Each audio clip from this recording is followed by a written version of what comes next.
If you're using DocuSign right now, you've probably at least thought about switching. The pricing is fine when you're small, but once you start scaling document volume or automating workflows, the costs start creeping up in ways that are hard to plan around. And here's the thing. Most people assume switching platforms is the hard part. It's not. The hard part is migrating a live integration without quietly breaking the things that depend on it. Your signing flows, your webhooks, and the logic that runs when a document gets signed, completed, or declined. That stuff can break during migration, and you won't even know until something stops working in production. So that's what this video is about. I'm going to walk you through how to move off DocuSign and onto BoldSign without that happening. Let's get into it.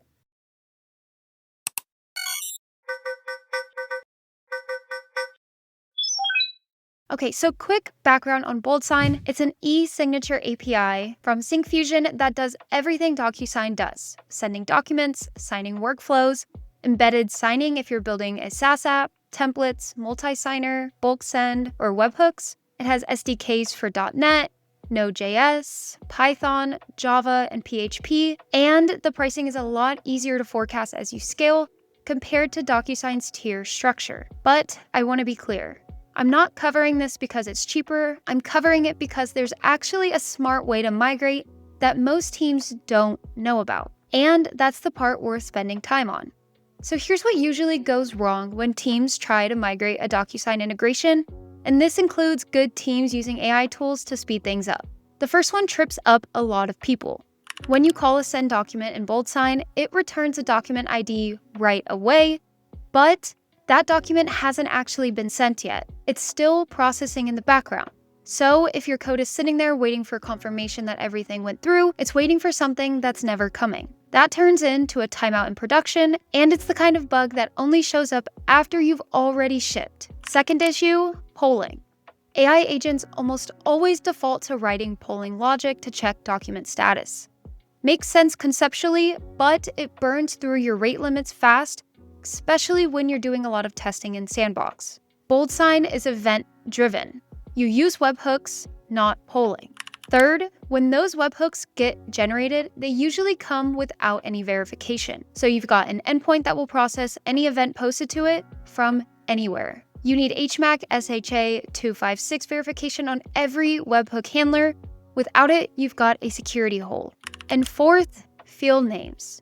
DocuSign calls them tabs, BoldSign calls them form fields. When an agent maps one to the other without the right context, it gets it wrong. And you don't always catch it until a signer hits a broken form. These aren't rare edge cases. This is what happens when you do a migration without the right guardrails in place. Which brings me to what BoldSign actually built to solve this. They published an open source migration skill, and if you haven't worked with skills before, the quick version is, it's a context file you load into your AI coding agent before you write any migration code. Instead of the agent guessing how BoldSign works, it reads the skill first and knows. The skill covers the object mappings, envelopes become documents, tabs become form fields, recipients become signers.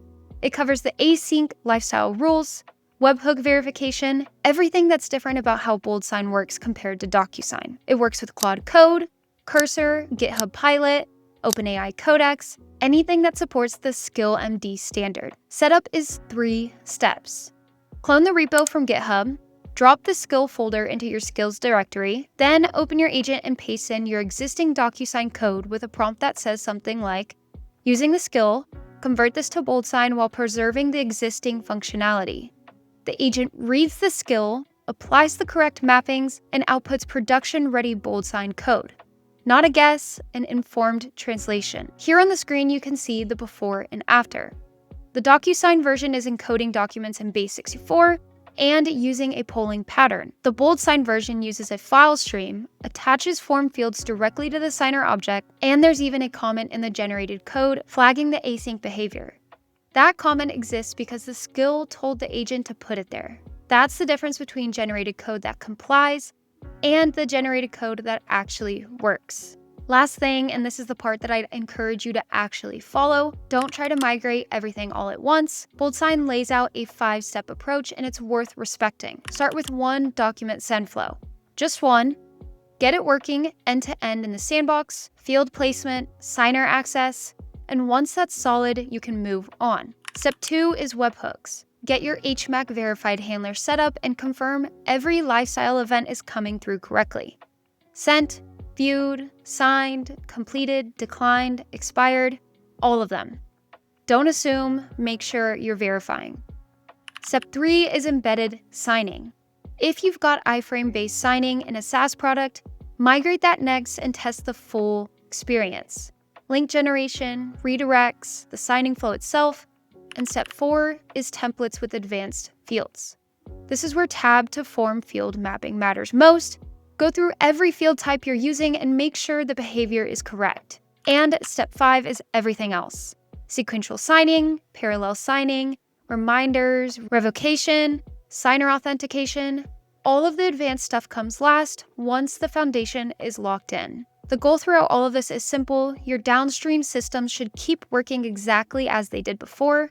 The same events, same order, no changes needed on their end. If you do this right, the only thing that changes is the platform underneath. The link to try BoldSign is in the description below. BoldSign has a full breakdown comparing their API to DocuSign across pricing, SDK coverage, and capabilities if you want to go deeper before committing. And if you're already on Claude Code or Cursor, you can pull the skill down today and start running it against your existing code. Thanks for watching, and if you have any questions, be sure to leave them in the comments below, and I'll see you in the next one.